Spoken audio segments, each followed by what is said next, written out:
Gênesis 4:1 diz: E o homem conheceu Rava, sua mulher, e ela engravidou e gerou a Caim.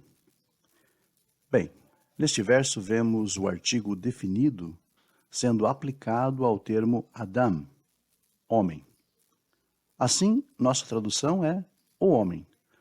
Ou seja, quando a narrativa nos fala sobre a geração de Caim, a Torá usa o artigo definido para tratar desse tema. Desta forma, é impossível aqui verter o termo como um nome próprio. O máximo a que chegamos é "e o homem conheceu sua mulher".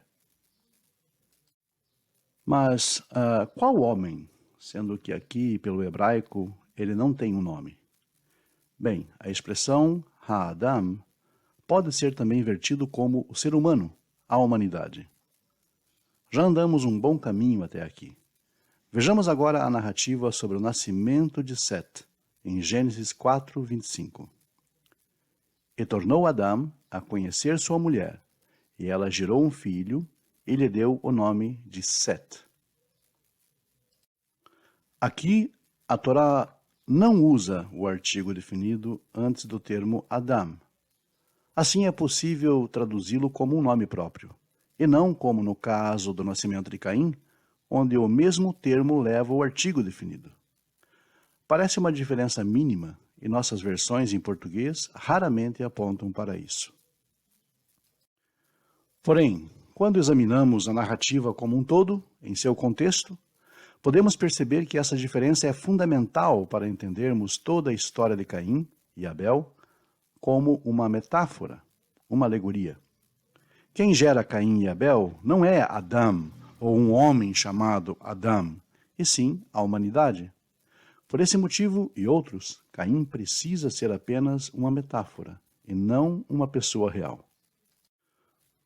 Porém, quando a Torá narra o nascimento de Set, o artigo definido desaparece do nome Adão.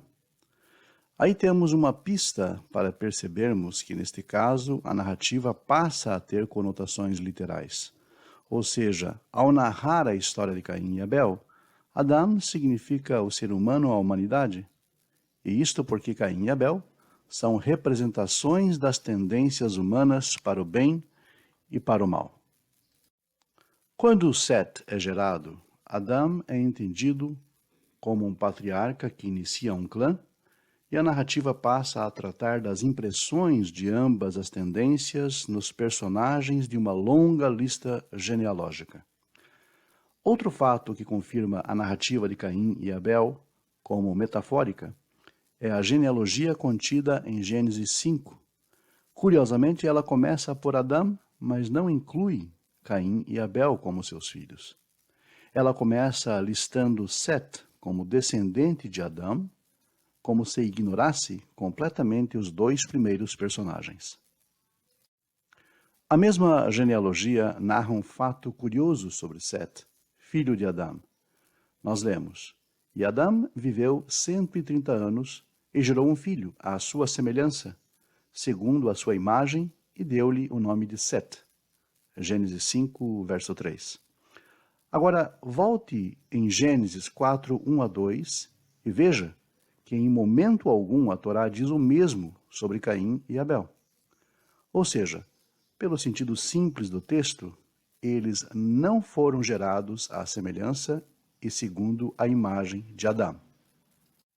Aqui, mais um argumento a favor da narrativa como sendo metafórica. Aliás, em Gênesis 4, 1 a 2, a ênfase da geração recai sobre Rava, Eva, e não sobre Adão. Note também que ela não dá pessoalmente o nome aos filhos, como Adão faz em relação a Set. Nossa opinião aqui, quanto a esta ênfase sobre Eva na geração de Caim e Abel, é que ambos, como representação das nossas inclinações, estão muito mais vinculados ao aspecto emocional do ser humano do que ao racional. A menção de Set como alguém gerado à semelhança e à imagem de Adão nos faz pensar em outra passagem, a saber, Gênesis 1:26. Só que ali percebemos que a ordem de semelhança e imagem é outra. menciona-se antes imagem e só então semelhança.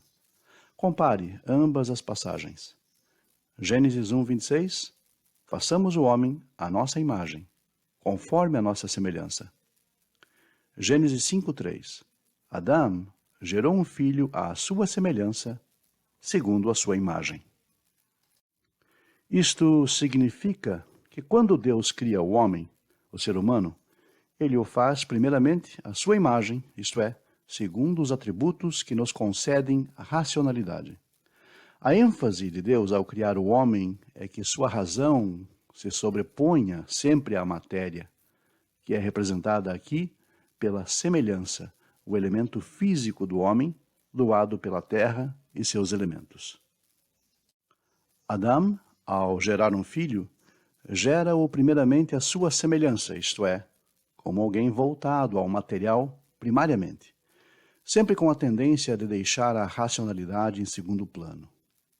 E este é o efeito básico do ato de terem transgredido na condição edênica, de terem sido afastados da divina presença e de terem sido exilados do Éden. O ser humano estaria sempre mais voltado à sua semelhança com os aspectos físicos e materiais do que em relação à sua elevação racional e intelectual.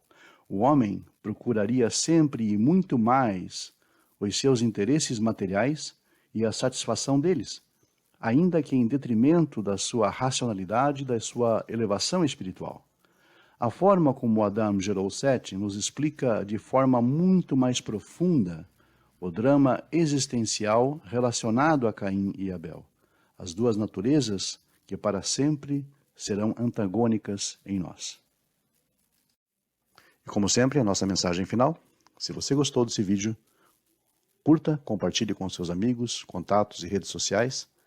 E se você ainda não for inscrito, se inscreva, ative as notificações, que teremos mais conteúdo acerca da Torá e acerca dos sentidos mais sutis do texto da Lei Divina.